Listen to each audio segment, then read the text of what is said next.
We turn now to the Pennsylvania Republican Senator Pat Toomey. He is one of the senators involved in bipartisan efforts to reduce gun violence, and he joins us this morning from the Keystone State. Senator, welcome. Good morning, Margaret. The numbers are pretty staggering here. There have been 239 mass shootings in 2022, according to the Gun Violence Archive, which is a nonprofit that tracks these. Overnight, there was one in Philadelphia. 3 people killed, 14 injured, using a semi-automatic weapon. What has happened to the American people that has taken violence to this level? Yeah, well, it's a complex and multifaceted problem, as you know, Margaret. In some cases, criminality in our big cities has escalated enormously. There's a lot of factors contributing to that. In some cases, it's district attorneys who think their job is to make sure no one goes to jail. That's a problem. And then, of course, we have these horrific, sensational massacres where a young man clearly has just gone completely off the rails and is deranged, and that's a very different set of circumstances. So it's a big, complicated problem. Well, it's a big, complicated problem, and most attempts to try to create any kind of solution have stopped. But Democrats and Republicans, we just mentioned, are negotiating right now to get something. Democrats need 10 Republican votes. You're one of 6 Republicans working with Senator Chris Murphy. He said today that you all are writing this legislation right now. It will not ban assault weapons. It will not have comprehensive background checks as part of it. Is your proposal to expand background checks still in it? Well, I certainly hope we're going to have an expansion of background checks. You know, Senator Manchin and I have been working on this for a long time, and we've tried to establish that, at least for commercial sales of firearms, there ought to be a background check. So sales at gun shows, sales that are advertised over the internet.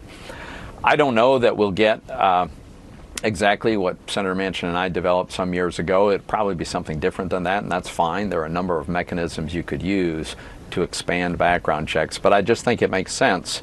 We all agree that violent criminals and deranged, dangerously mentally ill people shouldn't have firearms, so we need a mechanism to increase the likelihood that we'll identify such a person and prevent them from buying a gun legally anyway. So that's the idea behind expanding background checks. So to be clear, because you had proposed the Manchin-Toomey background check expansion in 2013, 2015, 2019, right. You're saying what's surviving right now is essentially a watered down version of that? I mean, how is it different? Well, this is a moving target, if you will. We're still in discussions, and we are still trying to figure out exactly what mechanism is going to enable us to get the votes that we would need.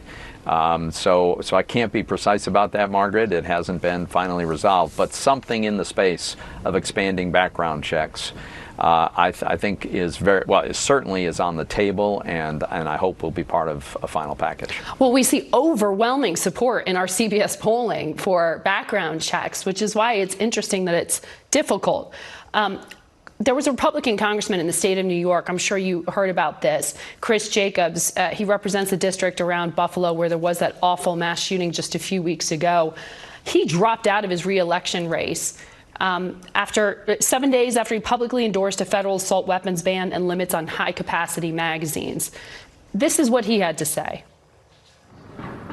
We have a problem in our country in terms of both our major parties.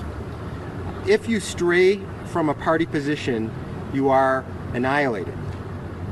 For the Republicans, it became pretty apparent to me over the last week that issue is gun control. Any gun control. Do you agree with him? No, I don't. I think there's a wide range of opinions among elected Republicans, just as there are among Republican voters across the country. Well, in my case, I wrote a bill with Senator Manchin and advocated for expanding background checks in 2013. As you pointed out, again in 2015, we voted on it. Right, but you couldn't get enough Republicans to vote with you to get it passed. I was reelected without a primary challenge. So I think that tells you something also. Well, excuse me, I'm sorry, my voice. The president himself has campaigned on this idea that he can be a deal broker. Does he need to get involved, or does the involvement of the president lessen the chances of success here? Yeah, the problem is I think the president might have been a president who would reach across the aisle, try to bring people together, but he's chosen not to take that approach since day one. He has sided with the far left of his party and really not reached out to Republicans. He gave a speech on this topic where he advocated policies that he knows for sure have no chance of passing the Senate, probably couldn't even get 50 votes and hold the Democrats, much less get the 60 we would need. So once again, the president is not being very helpful. I think at the end of the day, this is going to come down to whether we can reach a consensus in the United States Senate. There are intensive discussions underway. It includes people who have not been engaged on this issue in the past. I certainly can't guarantee any outcome, but it feels to me like we are closer than we've been since I've been in the Senate. So you can get 4 other Republicans to stand with you, the 6 who are negotiating? My hope is we'll get a lot more than that. My hope is we'll get at least half the Republican conference. That should be the goal here. We're going to have to be realistic about what can do that.